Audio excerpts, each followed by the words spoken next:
जय श्री बालाजी महाराज। श्री शिवाय नमस्तुभ्यम। ईश्वर की कृपा आप सब पर बनी रहे।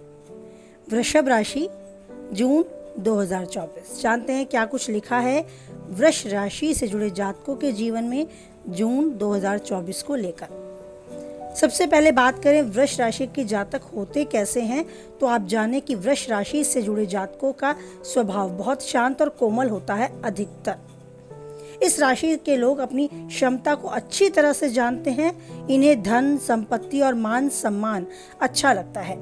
इस राशि के जातक दृढ़ निश्चयी भी होते हैं। कठोर से कठोर फैसले लेने में हिचकिचाते नहीं हैं। अपने जीवन में ये अनुशासन प्रिय होते हैं। खुद भी अनुशासित रहते हैं और सामने वाले को भी अनुशासन में यदि वह है तो उसे पसंद करते हैं। इन्हें लापरवाही अपने जीवन में, अपने दिनचर्या में कभी भी पसंद नहीं है। सच्चे होते हैं अपने मन के और कठोर दृढ़ निश्चय वाले भी होते हैं। जो ठान लेते हैं कर कर ही रहते हैं और स्वभाव में कहे जा सकते हैं कि खुश मिजाजी होते हैं। अपने दुख को छुपाकर हंसना इन्हें बखूबी आता है।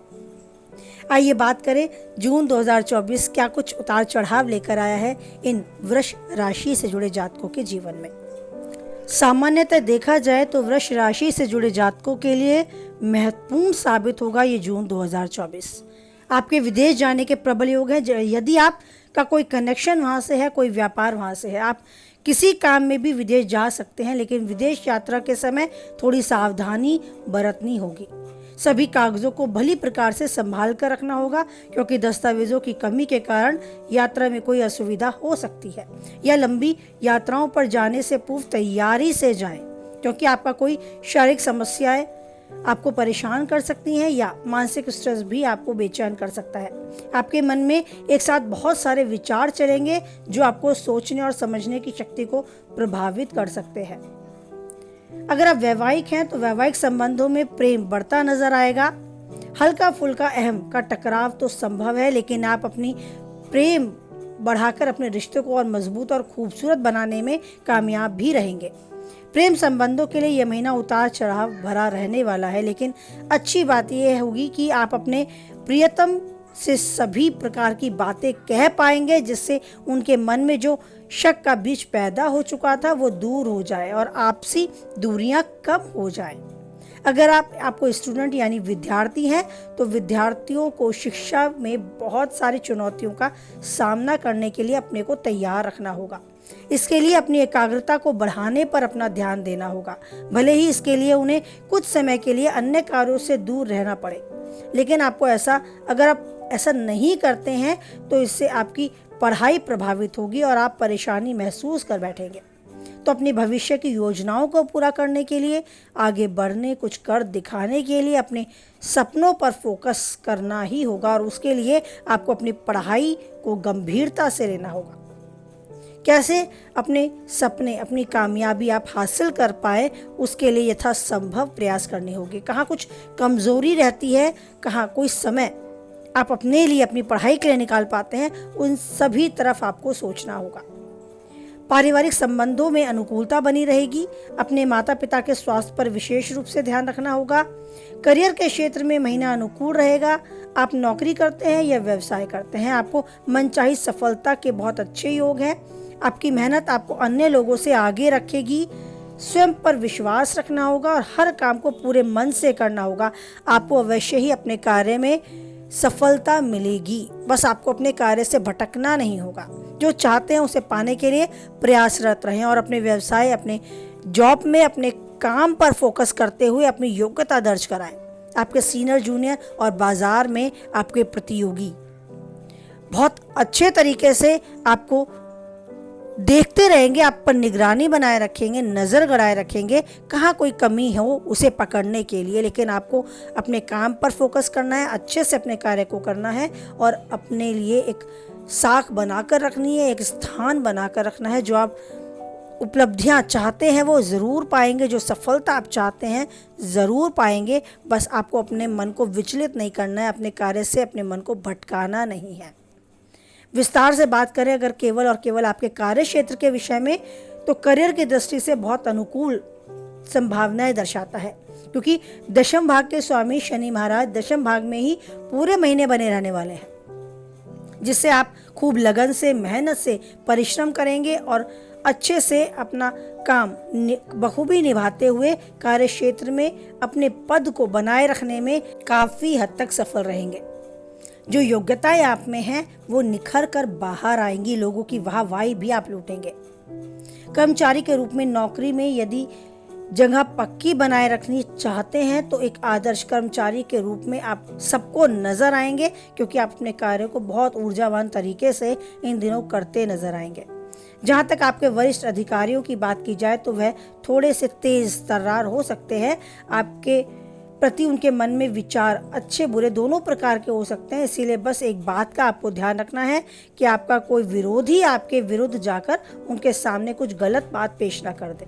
आपको ध्यान रखना है, या यदि ऐसी स्थिति पैदा होती है तो आप स्वयं भी स्वतंत्र हैं अपनी बात को उनके समक्ष स्पष्ट रूप में रखने के लिए। छठे भाग में स्वामी शुक्र महाराज प्रथम भाग के में विराजमान रहने के कारण आपको कठिनाइयों के बाद सफलता मिलने के योग बनाते नजर आएंगे। कठिन परिश्रम ही आपकी सफलता की कुंजी रहेगा। व्यापार में अगर आप हैं तो व्यापार से जुड़े जातकों के लिए विदेश संपर्कों में लाभ मिलने के बहुत अच्छे योग हैं। सप्तम भाग के स्वामी मंगल महाराज द्वादश भाग में विराजमान रहेंगे, जिससे विदेश व्यापार में बढ़ोतरी होगी। आपको अपने क्रोध पर थोड़ा सा नियंत्रण रखकर चलना होगा। यदि अपने व्यावसायिक साझेदार से किसी बात को लेकर कोई क्रोध कर बैठते हैं तो उसकी भरपाई आपको करनी पड़ेगी, आपको उसमें दिक्कतें पैदा हो जाएंगी। व्यर्थ के विवाद से दूर रहना होगा। आपका व्यापार उन्नति की राह पर आगे बढ़ने के लिए आरंभ हो रहा है, इस बात का ध्यान रखना होगा। सूर्य, बृहस्पति, बुध और शुक्र ग्रह सप्तम भाग में एक साथ निर्णय ले सकते हैं। हालांकि यह सभी निर्णय आपके लिए बेहतरीन नतीजे लेकर आएंगे, इसीलिए आपको परेशानी नहीं होगी। शुक्र 12 जून को और बुध 14 जून को तथा सूर्य 15 जून को प्रथम भाव में से निकलकर द्वितीय भाग में आ जाएंगे, जिससे आपके व्यापार में और अच्छी स्थिति का निर्माण होता आपको नजर आएगा। आप बहुत अच्छे से अपना प्रदर्शन करेंगे। जो करना चाहते हैं, जो कार्य आप कर रहे हैं, उसे अच्छे से कर अपने आप को साबित करेंगे। बात करें आपकी आर्थिक स्थिति की तो आर्थिक स्थिति आपको बहुत अच्छी होती इन दिनों नजर आएगी। एकादश भाग में राहु उपस्थित रहेंगे, आपके लिए एक वरदान के समान होगा। आपकी आमदनी बेहतर बढ़ोतरी की तरफ होगी, जिस कारण आप जो भी कार्य करेंगे उसमें आपको लाभ ही मिलेगा। हालांकि बस एक बात का आपको ध्यान रखना है कि मंगल महाराज द्वादश भाग में विराजमान रहेंगे, जो खर्चों को बनाए रखने और उन पर शनि की दृष्टि होगी, तो इसीलिए खर्च बेवजह बढ़ सकते हैं। तो आपको आपकी परेशानी भी खर्चों को लेकर बढ़ सकती है, लेकिन आमदनी अच्छी रहेगी। ये बहुत अच्छे योग आपके साथ जुड़े हैं।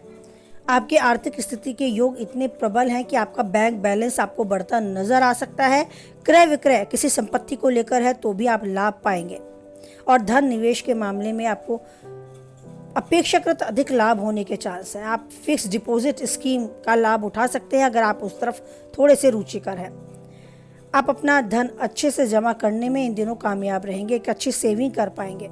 आने वाले समय में आपको एक अच्छा लाभ भी मिलेगा। अगर शेयर बाजार में पैसा डालने के लिए सोच रहे हैं तो उस तरफ सोचना थोड़ा कम करें, वो दिशा आपके लिए सही नहीं है, अनुकूल नहीं है। सोच समझकर ही उस तरफ कदम बढ़ाएं। व्यापार में उन्नति होगी और आर्थिक स्थिति काफ़ी मजबूत होगी, ये मानकर चलें। बात करें आपकी सेहत, आपके स्वास्थ्य की, तो ये जून 2024 स्वास्थ्य की दृष्टि से मध्यम रहने वाला है। राशि स्वामी शुक्र आपकी राशि में विराजमान रहेंगे, जिससे स्वास्थ्य में सुधार तो रहेगा, लेकिन सूर्य, बृहस्पति, बुध और शुक्र एक साथ प्रथम भाव में और मंगल द्वादश भाग में, केतु पंचम भाग में होने के कारण स्वास्थ्य समस्या थोड़ी सी आपको परेशान कर सकती हैं। आपको किसी प्रकार की चोट लग सकती है, बुखार की समस्या पैदा हो सकती है, जो समय रहते उचित इलाज से ठीक भी होती आपको नजर आएगी। कोई ज़्यादा घबराने की या गंभीर रूप लेने की ज़रूरत नहीं है। लेकिन बुध, सूर्य, शुक्र ग्रह महीने के उत्तरार्ध में आपके द्वितीय भाग में रहेंगे, जिससे आपको अपने खान पान में सुधार करना होगा। खान पान की आदतों पर ध्यान देना होगा, एक अच्छी दिनचर्या का पालन करना होगा। आपको दांतों या बालों से संबंधित कोई परेशानी का सामना करना पड़ सकता है। वैसे आप अपने आपको तंदुरुस्त महसूस करेंगे, काफ़ी प्रयास करेंगे और वह प्रयास भी सफल होंगे, जिससे एक अच्छे स्वास्थ्य का आप लाभ उठा पाएंगे। लेकिन कोई पीड़ा, कोई परेशानी आपको अगर घेर लेती है तो उससे बाहर निकलने के लिए आपको तुरंत कदम उठाना होगा। बात करें आपके प्रेमी जीवन या वैवाहिक जीवन की, तो यदि आप प्रेमी जीवन जी रहे हैं तो उतार चढ़ाव भरा रहेगा। पंचम भाग में केतु महाराज विराजमान रहेंगे, उन पर राहु महाराज और अपनी पूर्व दृष्टि डालेंगे। पंचम से अष्टम भाग में मंगल महाराज विराजमान रहेंगे, जिससे आप और आपके प्रियतम के बीच में थोड़ी कहासुनी हो सकती है, सामंजस्य के अभाव की स्थिति पैदा हो सकती है। आपको खुद अपने प्रियतम पर किसी प्रकार का कोई शक पैदा हो सकता है और शक का इलाज नहीं है, इसलिए बेवजह इस रिश्ते को बिगाड़ने की कोशिश ना करें। आपको चाहिए कि आप उन पर पूरा भरोसा रखें, उनकी बातों को सुनें, उन पर पूरा विश्वास रखें और अपने व्यवहार को भी नियंत्रण में रखें। आप उनके नज़दीकी बढ़ाने का कार्य करें, अपनी रिश्तों को अहमियत दें, अपने रिश्तों की रक्षा करें। पंचम भाग में स्वामी बुध महाराज 14 जून को अपने दूसरे भाव में प्रवेश करेंगे, जिससे परिवार के बीच आप अपने प्रियतम को मिलवा सकते हैं। ये समय आपके अनुकूल है, परिवार के लोग भी उसे स्वीकार करेंगे। और उसके बाद महीने के अंतिम दिनों में लगभग 29 जून को बुध ग्रह कर्क राशि के तीसरे भाग में आ जाएंगे। तब आपके प्रेम संबंधों में और मजबूती आपको नजर आएगी। मित्र भी आपके सहयोग करेंगे, आपकी मित्र मंडली भी आपके प्रेमी जीवन के साथ आपको बधाई देगी। वैवाहिक जीवन जी रहे लोगों के लिए बात की जाए तो मिश्रित परिणाम प्राप्त होंगे। एक तरफ तो देवगुरु बृहस्पति, शुक्र और बुध जैसे शुभ ग्रह आपके सप्तम भाव में दृष्टि डालेंगे, जिससे रिश्तों में एक अच्छी समझ पैदा होगी, प्रेम मजबूत होगा, रोमांस के अवसर मिलेंगे। साथ ही कहीं घूमने जाने की प्लानिंग है तो वो भी सफल होगी। प्रेम मजबूत होता, आगे बढ़ता और भरपूर जीवन, अच्छा जीवन आप जी पाएंगे, यादगार जीवन जी पाएंगे। वहीं सूर्य और मंगल की दृष्टि भी तथा शनि देव की दृष्टि भी सप्तम भाग पर होने के कारण जीवन साथी से थोड़ी बहुत खटपट हो सकती है। इसीलिए आपको थोड़ा सामंजस्य बिठाना होगा, अपनी वाणी पर भी संयम रखना होगा। आप चाहें तो इस समय का सदुपयोग कर उस बात पर विवाद ना हो, इसके लिए खुद अपनी वाणी पर संयम रखकर कदम बढ़ाना होगा। जीवन साथी के नाम से या उसके माध्यम से कोई व्यापार अगर आप शुरू करना चाहते हैं तो बहुत अच्छा लाभ आपको हो सकता है। 15 जून को सूर्य मिथुन राशि में आपके दूसरे भाग में चले जाएंगे, तो स्थिति में थोड़ी कमी आएगी। आप अपने जीवन साथी को अपने बराबर महत्व देंगे और आपसी प्रेम हर रिश्ते की नींव होती है, वो नींव आपको मजबूत करनी होगी। और स्थिति ऐसी भी होगी कि आपका जीवन साथी बराबर आपको महत्व देगा और आपके साथ हर तरीके से आपको खड़ा भी मिलेगा। पारिवारिक जीवन के विषय में अगर बात की जाए तो अच्छा रहेगा। दशम भाग में स्वामी सूर्य महाराज प्रथम भाग में महीने के पूर्वार्ध में बने रहेंगे, जिससे आपकी माताजी के स्वास्थ्य में थोड़ी सी, माताजी या पिताजी दोनों में से किसी के स्वास्थ्य में थोड़ी गिरावट आ सकती है। आपको उनकी बातों को मानना होगा, समझना होगा और अपनी बातों को भी उनसे शेयर करना होगा, जिससे कि इस समय को और बेहतरीन आप बना पाएँ। उनके निर्णयों पर आपको कदम उठाना होगा। कोई बात आप उनसे शेयर करते हैं तो उनके द्वारा दी गई राय पर आपको ध्यान देना होगा। आपको इन दिनों अपने परिवार के साथ बिताए पल बहुत अच्छे यादगार पलों जैसे साबित होंगे।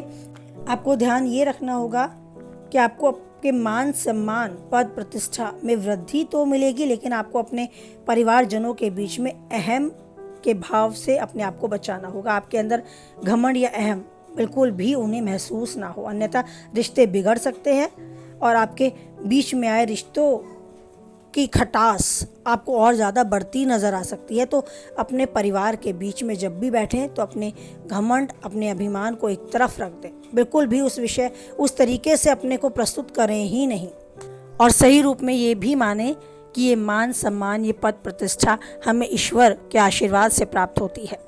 हम मेहनत करते हैं लेकिन धन मिलेगा या नहीं ये हमारे हाथ में नहीं होता। इसीलिए मान, प्रतिष्ठा, यश ये सब ईश्वर का दिया हुआ एक वरदान होता है। कब वो हमें ऊंचाई तक ले जाए और कब वो हमें ज़मीन दिखा दे ये हमें नहीं पता। तो समय की इस चाल को ध्यान में रखते हुए ईश्वर को नमन करें, उसे कोटि कोटि धन्यवाद देते चलें कि उसने हमें इतना सब कुछ दिया है। वो सब कुछ दिया है जिसके काबिल शायद हम नहीं थे। उसने हमें इस काबिल माना, उन सब के लिए उसे कोटि कोटि धन्यवाद। अगर आप अपने जीवन में किसी भी बाधा को हटाना चाहते हैं, अपने जीवन के रास्तों को सुलभ करना चाहते हैं, तो कुछ भी मांगने से पहले उन सब चीज़ों के लिए ईश्वर को धन्यवाद ज़रूर दिया करें जो अब तक आपने उनसे मांगी है, अब तक आपको मिली है, और फिर बेधड़क उनसे आगे कुछ मांगे। लेकिन हाँ, मांगने से पहले ये ज़रूर कहें कि हमें वो चीज़ चाहिए, अगर हमारे लिए सही है तो प्लीज़ दे दें। एक सुंदर सरल भाव व्यक्त करें उस ईश्वर के आगे। कोई भी लैंग्वेज, कोई भी भाषा हो, बस भाव सच्चे हों।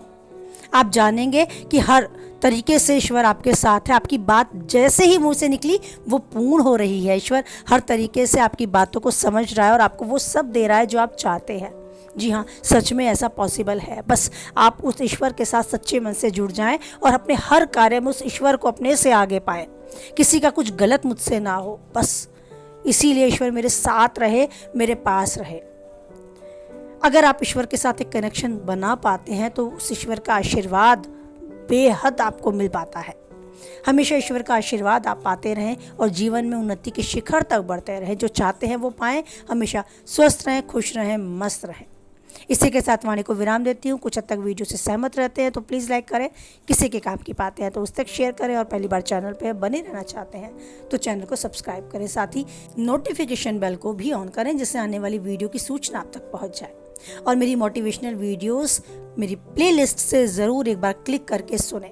हो सकता है आपके मन को राहत और सुकून मेरी मोटिवेशनल वीडियोस दे जाए और आप जीवन में हमेशा राहत सुकून महसूस करते रहें और उस ईश्वर पर विश्वास बनाए रखें। क्योंकि परिस्थितियां ज़रूर बदलेंगी और बदलती भी हैं, लेकिन वो ईश्वर है जो कभी नहीं बदलता, वो कभी नहीं छोड़ता, हमारा साथ हमेशा रखता है। हमारे सर पे अपना प्रेम भरा हाथ, यूं ही वो हाथ हमारे सर पर बना रहे। इस विश्वास, इसी आस्था के साथ बोले जय बालाजी महाराज, जय माता दी।